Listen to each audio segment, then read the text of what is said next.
Hello everyone, this is Devil's Advocate. Lately, I have come across a lot of articles talking bad about Palantir, talking about Palantir's negatives and why we should not be invested in Palantir. Let's take a look at such articles. Looking into Palantir Technologies' return on capital employed. Palantir brought in sales totaling 322 million. However, earnings decreased 81.53%, resulting in a loss of 156 million. Palantir Technologies collected 289 million in revenue during Q3, but reported earnings showed a 847 million loss. A higher ROCE is generally representative of successful growth of a company and is a sign of higher earnings per share in the future. A low or negative ROCE suggests the opposite. In Q4, Palantir Technologies posted an ROCE of negative 0.1%. In Palantir's case, the ROCE ratio shows the amount of assets may not be helping the company achieve higher returns. Investors may take this into account before making any long-term financial decisions. Another article, even after the sell-off, steer clear of Palantir stock. They talk about all such things, valuation, insider selling, so on. A latest news from Palantir is that they made a browser extension to enforce password hygiene, Fishcatch, detecting password reuse from the inside out extension that can be added to Chrome. Now, let me go through some bearish arguments and debunk them one by one. There was a statement by Alex Karp that biggest Palantir threat is existing customers developing in-house solutions. But the point here is, the longer it takes customers to build their own solutions, the more smart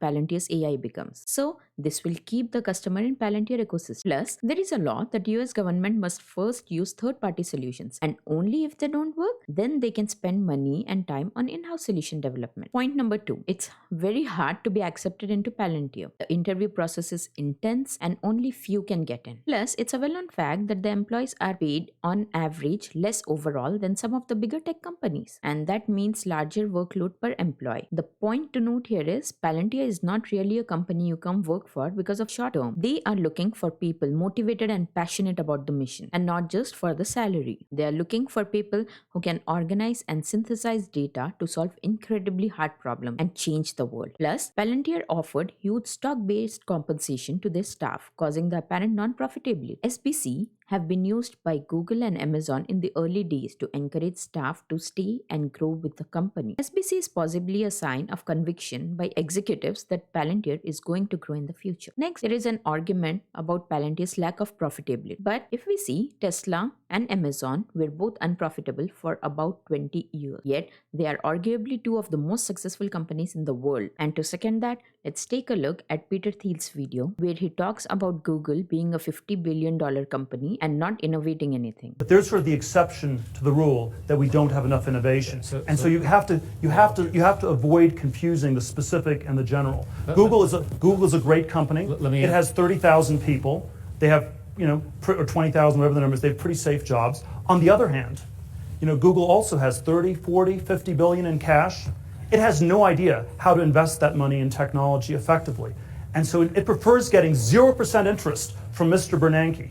Effectively, the cash sort of gets burned away over time through inflation. Another bearish argument is that they are involved in government work, which is too political. Yes, but Palantir successfully monopolized a previously undisrupted niche. They have survived during Republican and Democrat side. Government bodies are notoriously adverse to change. They spend huge money when economy is down, unlike commercial businesses. Plus, Palantir is virtually pandemic-proof and in future recession-proof. Let's look at some of the contracts they have signed. Palantir wins FDA contract to power drug review inspections. Palantir to help US track COVID-19 vaccines. Palantir and Akin Gum collaborate on legal digital service platform. IBM Palantir forge partnership in low-code AI data processing Shape. PP deepens tech ties with Palantir in push for low-carbon future. NHS vaccine rollout success built on NHS determination and military precision. Rio Tinto and Palantir Technologies sign enterprise deal, and the list goes on and on. Now, some people are deeply concerned about their insider activity, insiders selling off their shares. So let's take a look at that. In the last 3 months, the number of shares bought were way higher than the number of shares sold. And in the last 12 months also, it's the same case. Plus, if you see here, there are automatic sells. You see automatic sell here on many of the transactions. Automatic sell, automatic buy. And they had this lockup period expire on 16th February or something. And you see on 17th, Peter Thiel selling, buying,